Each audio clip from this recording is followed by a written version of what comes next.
Opération sur les variables aléatoires, exercice. Dans le descriptif de la vidéo, vous trouverez l'énoncé et le corrigé en format PDF, ainsi qu'un lien vers mon blog pour y trouver divers documents. L'énoncé, somme et différence de deux variables aléatoires. Dans un premier sac, il y a 3 jetons numérotés 4, 5, 6. Dans un second sac, il y a 3 jetons numérotés 1, 2, 3. On tire au hasard un jeton du premier sac et on note son numéro petit x. Grand X est la variable aléatoire correspondant à la valeur petit x. On tire au hasard un jeton du second sac et on note petit y son numéro. Quand y est la variable aléatoire correspondant à la valeur y, on considère que les variables aléatoires grand X et grand Y sont indépendantes. Les variables aléatoires grand A et grand B sont définies par grand A égale grand X plus grand Y et grand B égale grand X moins grand Y. Question A, donner sans justifier la loi de grand X. Calculer l'espérance mathématique E de x et la variance V de x de grand X. Question B, donner sans justifier la loi de grand Y. Calculer l'espérance mathématique E de y et la variance V de y de grand Y. Question 2. Oméga est l'ensemble des couples xy où x est un entier compris entre 4 et 6 et y est un entier compris entre 1 et 3. Quel est le nombre d'éléments de oméga? Question 3. Complétez le tableau à double entrée donné ci-dessous. On indiquera la somme x plus y à l'intersection de la ligne x et de la colonne y. Question 3b, en déduire la loi de la variable aléatoire grand A, calculer l'espérance mathématique E de A et la variance V de A de grand A. Question 4a, recopier et compléter le tableau à double entrée donné ci-dessous. On indiquera la somme x moins y à l'intersection de la ligne x et de la colonne y. Question 4b, en déduire la loi de la variable aléatoire grand B, calculer l'espérance mathématique E de B et la variance V de B de grand B. Question 5a, a-t-on variance de A plus B égale variance de A plus variance de B? Question 5b, les variables aléatoires grand A et grand B sont-elles indépendantes? Justifiées. Correction. Question A, donner sans justifier la loi de grand X, calculer l'espérance mathématique E de grand X et la variance V de grand X de grand X. Alors pour grand X, les valeurs possibles sont 4, 5, 6. Comme on choisit au hasard un jeton dans un sac qui contient les numéros 4, 5, 6, on a une chance sur 3 d'obtenir le numéro 4, une chance sur 3 le numéro 5, une chance sur 3 le numéro 6. On calcule x multiplié par la probabilité quand x prenne la valeur x. Ainsi, nous allons avoir au niveau de la somme 15 tiers, ça sera l'espérance mathématique. On calcule x carré, probabilité de quand x égale x. Et au niveau de la somme, on aura l'espérance mathématique de grand X2 qui nous permettra de calculer la variance de x. Donc, E de x, c'est 15 tiers, c'est-à-dire 5. Et variance de x, c'est espérance de x2 moins l'espérance de x au carré. On obtient 77 tiers moins 5 au carré, c'est-à-dire 77 tiers moins 75 tiers, 2 tiers. Bon, un petit plus, le diagramme en barre et en bâton de la loi de grand X. GeoGebra donne E de x égale 5, qui donne V de x environ 0,667, qui est une valeur approchée de 2 tiers. Question 1b, donner sans justifier la loi de grand Y, calculer l'espérance mathématique E de y et la variance V de y de grand Y. Donc le travail est à peu près le même, sauf que grand Y prend les valeurs 1, 2, 3 avec une probabilité de 1 tiers. La somme des YP de grand Y égale Y, c'est 6 tiers, donc l'espérance, ça sera 2. La somme des Y carrés, probabilité grand Y égale Y, c'est 14 tiers. C'est en fait l'espérance de Y au carré. Donc pour calculer variance de Y, toujours avec la formule de Koenig-Huygens, moyenne des carrés moins carré de la moyenne, entre guillemets, 14 tiers moins 2 au carré, 14 tiers moins 12 tiers, on obtient aussi 2 tiers. Voilà. En fait, les valeurs prises par grand Y, c'est 1, 2, 3. Les valeurs prises par grand X, 4, 5, 6. La loi est uniforme, discrète. La variance ne change pas entre X et Y. Question 2. Oméga est l'ensemble des couples XY où X est un entier compris entre 4 et 6 et Y est un entier compris entre 1 et 3. Quel est le nombre d'éléments d'oméga? Alors, j'ai appelé grand F l'ensemble des valeurs possibles de petit x. Grand F, c'est 4, 5, 6. Cardinal de grand F égale 3. Grand G est l'ensemble des valeurs possibles de petit y. Grand G est l'ensemble 1, 2, 3. Donc, le cardinal de grand G égale 3. On peut dire qu'oméga, c'est le produit cartésien de grand F et de grand G. Donc, cardinal de oméga, c'est cardinal de grand F croix grand G. Donc, cardinal d'oméga d'après le cours, c'est cardinal de F multiplié par cardinal de G, c'est-à-dire 3 fois 3. Et on trouve que le cardinal d'oméga, c'est 9. Il y a 9 couples possibles. Avec un tableau à double entrée, en complément, je vous ai donné les 9 couples possibles. 4, 1, 5, 1, 6, 1. 4, 2, 5, 2, 6, 2. 4, 3, 5, 3, 6, 3. Et puis, géométriquement, on peut, dans le plan, représenter l'ensemble des points M de coordonnées x, y, où x peut prendre la valeur 4, 5, 6, et y la valeur 1, 2, 3, et représenter les 9 points. On appelle ça un réseau de points. Question 3. Complétez le tableau à double entrée donné ci-dessous. On indiquera la somme x plus y à l'intersection de la ligne x et de la colonne y. Donc, quand x vaut 4 et y vaut 1, évidemment, on obtient 4 plus 1, 5. Quand x vaut 4 et y vaut 2, on obtient 4 plus 2, 6, etc. Et on obtient ainsi toutes les valeurs possibles de la somme x plus y. Avec en complément le réseau avec les points. Alors c'est peut-être un petit peu plus facile. Quand on a le point de coordonnée 4, 1, on obtient 5. Le point de coordonnée par exemple 6, 2, 6 plus 2, on obtient 8. Voilà, on s'amuse comme on peut. Question 3b, en déduire la loi de la variable aléatoire grand A, calculer l'espérance mathématique de grand A et la variance V de grand A de grand A. Alors on sait que les 9 couples XY sont équiprobables. Et pour calculer la probabilité que grand A prenne la valeur 5, on s'aperçoit qu'il n'y a qu'un seul couple qui nous donne la valeur 5, c'est le couple 4 à 1 de probabilité 1 neuvième. La probabilité grand A égale 6, il y a deux couples qui nous donnent comme somme 6. Il y a le couple 5, 1 et le couple 4, 2. Donc ça nous donne comme probabilité 2 neuvième. Donc la probabilité de grand A égale 7, ça sera 3 neuvièmes. La probabilité de grand A égale 8, 2 neuvièmes. La probabilité de grand A égale 9, 1 neuvième par un raisonnement analogue.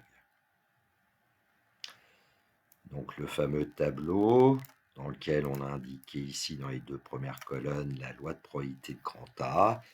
Et puis pour pouvoir calculer l'espérance mathématique de A et la variance de A, les colonnes A, P de grand A égale A carré, P de grand A égale A.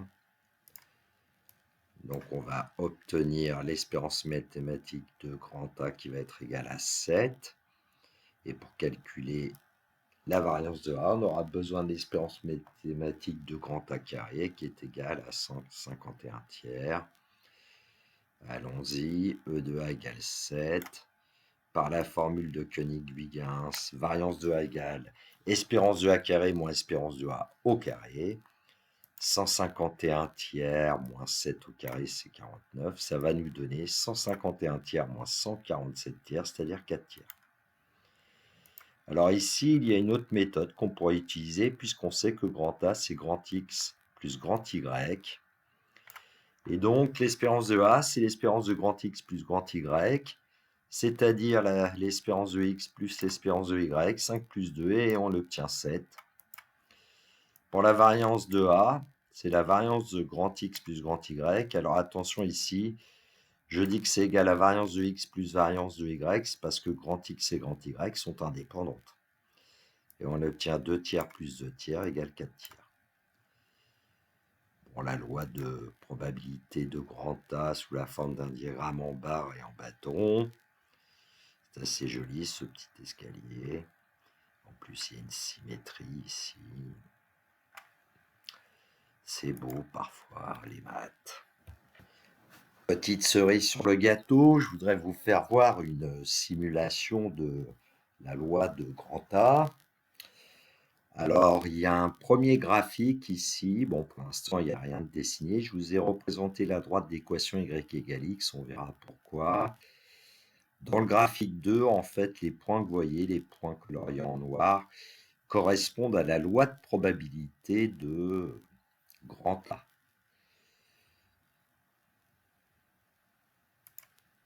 Une simulation. Alors, dans le graphique, on voit que là, petit x prend la valeur 5, petit y prend la valeur 2, et j'ai représenté un rectangle que j'ai appelé VOUM, V-O-U-M, et grand X plus grand Y, en fait, géométriquement, c'est le demi-périmètre. Donc ça pourrait être OU plus UM, X plus Y. Ça nous donne petit a égale 7. 5 plus 2, on vérifie 7. Alors pour petit b, pour l'instant, je ne vais pas trop en parler, mais c'est en fait X moins Y. Peut-être quand même pour la figure. À partir du moment où vous avez Y ici pour la distance UM, quand on veut rejoindre à partir du point M la droite d'équation y égale x verticalement, eh bien la distance à M, comment on va la calculer? C'est AU moins MU, c'est-à-dire en fait c'est x moins y. Et donc quand vous voyez ce carré que j'ai appelé Mars, que j'ai construit, on visualise mieux avec des rectangles et des carrés qu'avec des longueurs, je trouve. Eh bien, ce carré Mars a pour côté petit x moins petit y, c'est-à-dire petit b. Revenons à la simulation, je vais la lancer. On va animer le curseur. Évidemment, les valeurs de x et y sont simulées. Elles bougent. X prend les valeurs 4, 5, 6, y prend les valeurs 1, 2, 3. Petit a prend un certain nombre de valeurs. Et dans le graphique 2, ce que vous voyez apparaître, c'est le diagramme en bâton des fréquences expérimentales. Il y a la fréquence expérimentale d'obtenir petit a égale 5, petit a égale 6, petit a égale 7, petit a égale 8, petit a égale 9. Évidemment, les fréquences expérimentales ont tendance, a priori, à se rapprocher des probabilités. Alors ici, il y a quand même encore un écart assez conséquent entre la fréquence expérimentale qui bouge et la probabilité, évidemment, qui est une fréquence théorique qui est fixe. Donc ici, j'ai certainement dû lancer 1000 simulations. 1000, c'est déjà un nombre assez conséquent. Et petit à petit, les fréquences expérimentales se rapprochent des probabilités. Alors parfois, ça se rapproche, ça s'éloigne un peu, mais au bout de 1000 simulations, on aura un écart qui sera relativement petit. Pas de chance, c'est reparti. Revenons à la situation. Alors j'aurais pu essayer donner les valeurs des fréquences et des probabilités. En fait, elles sont dans la fenêtre algèbre, notamment F5, la fréquence expérimentale d'obtenir la valeur 5, F6, etc. GeoGebra les met d'ailleurs sous forme de fractions réductibles. Parfois, ils veulent le faire, parfois, ils ne veulent pas le faire. Je ne sais pas trop pourquoi. On pourrait demander une valeur arrondie. Les probabilités, je les ai indiquées ici, pas tout à fait ici, 1/9, 2/9, etc. Bon, si on veut relancer la simulation, on fait F9. Et là, on a une autre distribution de fréquences expérimentale, hein, si je relance F9, mais a priori, on voit que les fréquences théoriques sont approchées par les fréquences expérimentales. Eh oui, on s'amuse comme on peut.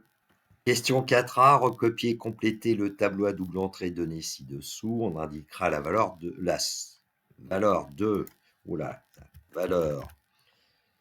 x moins y à l'intersection de la ligne x et de la colonne y. En utilisant copier-coller, parfois il m'arrive de ne pas modifier les choses. Je m'en excuse platement auprès de vous. Donc le fameux tableau à double entrée où maintenant on va indiquer la différence x moins y. Donc quand x vaut 4 et y vaut 1, la différence 4 moins 1 obtient 3. Quand x vaut 5 et y vaut 1, on obtient 5 moins 1, 4. Quand x vaut 6 et y égale 1, on obtient 6 moins 1, 5, etc. Le point de vue géométrique dans le plan avec le réseau de points. Donc on s'aperçoit qu'on a une fois la valeur 1, deux fois la valeur 2, trois fois la valeur 3, deux fois la valeur 4 et une fois la valeur 5.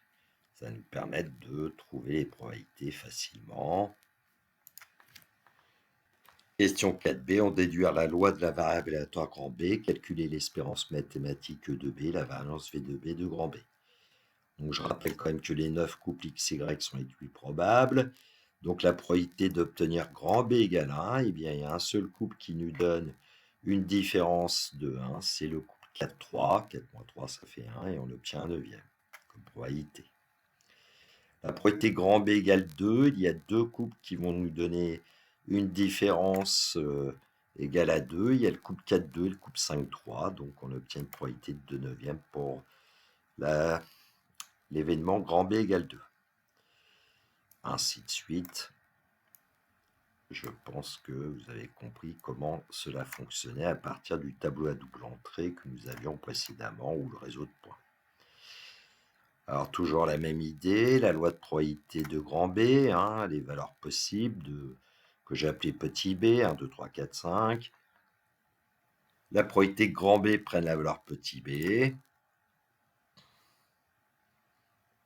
Alors, on trouve les mêmes probabilités que tout à l'heure pour la loi de A, mais attention, ce n'est pas pour les mêmes valeurs de petit b. On pourrait créer un lien, mais je ne vais pas le faire. Donc on a la colonne où on doit indiquer le produit de petit b et la probabilité que grand B prenne la valeur petit b. La fameuse colonne aussi où on calcule b carré multiplié par probabilité que grand B égale B. Donc ici, l'espérance mathématique sera égale à 3. Et puis, l'espérance de grand B au carré sera égale à 31 tiers. On peut ainsi calculer espérance mathématique de B égale 3. D'après la formule de Koenig-Huygens, variance de B, c'est E de B carré moins E de B au carré. 31 tiers moins 3 au carré, c'est-à-dire 31 tiers moins 27 tiers, on obtient 4 tiers. D'ailleurs, comme tout à l'heure, la variance de B, c'est la même chose que la variance de A. Alors, par contre, l'espérance de B, ça n'est pas l'espérance de A. Bon, la deuxième méthode, alors évidemment, on va être amené à dire que l'espérance de B, c'est l'espérance de X moins Y, c'est-à-dire l'espérance de X plus moins Y. Alors, je pense que tout le monde aura compris que c'est l'espérance de X moins l'espérance de Y. 5 moins 2, on obtient 3. Ce qu'on avait obtenu tout à l'heure autrement. Alors pour la variance de B, c'est la variance de x moins y. Alors c'est la variance de x plus la variance de moins y à condition de considérer que grand X et moins grand Y sont indépendantes. Alors c'est pas forcément dans l'esprit du programme de terminale, je crois, mais bon, on doit pouvoir se dire que le résultat, si grand X et grand Y sont indépendantes, alors grand X et moins grand Y sont indépendantes.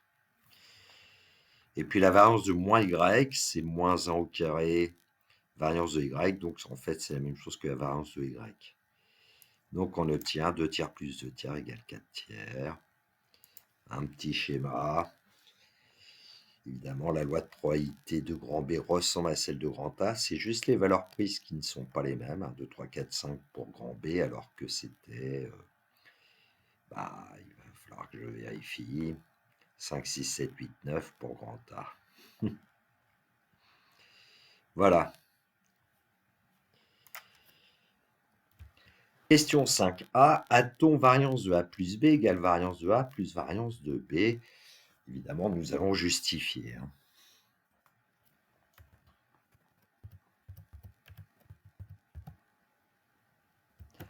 Alors, on sait que grand A, c'est grand X plus grand Y, et grand B, c'est grand X moins grand Y. Donc, grand A plus grand B, c'est en fait 2 grand X. Pour calculer la variance de A plus B, du coup, on peut dire que c'est la variance de 2 grand X. D'après le cours, donc, variance de A plus B, c'est, attention, 2 au carré, variance de X. Quand on passe le 2 devant, j'ai envie de dire, la variance V, ça devient 2 au carré.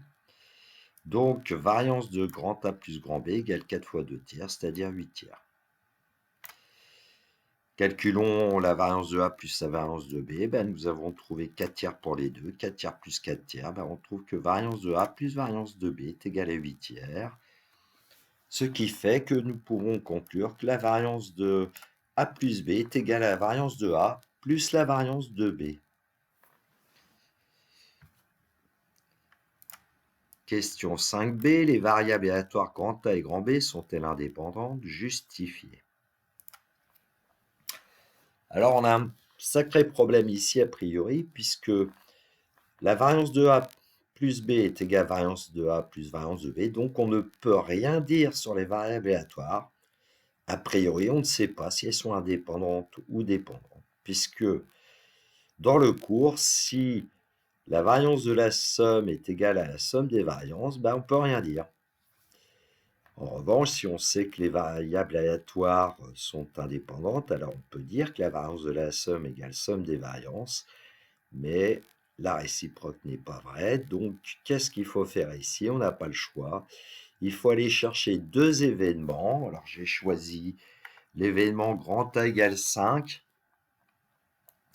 parce qu'il est réalisé que pour grand X égale 4 et grand Y égale 1. Et j'ai été chercher l'événement grand B égale 1, qui est un événement réalisé que pour grand X égale 4 et grand Y égale 3. Et en fait, quand on regarde bien les choses, grand A égale 5 et grand B égale 1 ne peuvent pas être réalisés en même temps, puisque je ne peux pas avoir en même temps le couple 4,1 et le couple 4,3. Ce qui fait que la probabilité que grand A égale 5 et grand B égale 1, elle vaut 0. Calculons la probabilité de grand A égale 5 multipliée par la probabilité de grand B égale 1. 1 neuvième fois 1 neuvième, 1 sur 81. Ce qui fait qu'on peut affirmer que la probabilité que grand A égale 5 et grand B égale 1 n'est pas égale à la probabilité que grand A égale 5 multipliée par la probabilité de grand B égale 1. Donc les variables aléatoires grand A et grand B ne sont pas indépendantes. On a ainsi un exemple de variables aléatoires qui ne sont pas indépendantes, et pourtant variance de A plus B égale variance de A plus variance de B. Donc il faut vraiment se méfier de cette notion d'indépendance de variables aléatoires.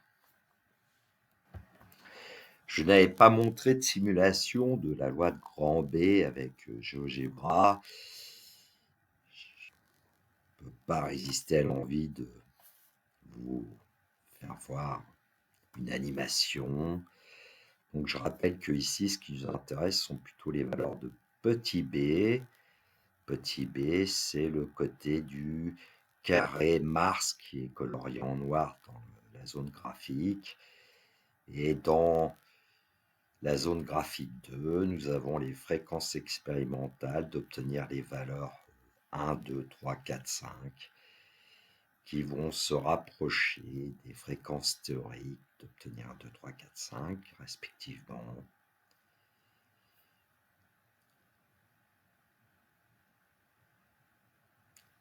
Je trouve ça vraiment beau. Ah, quand j'étais jeune, si on m'avait dit qu'un jour existerait le logiciel GeoGebra.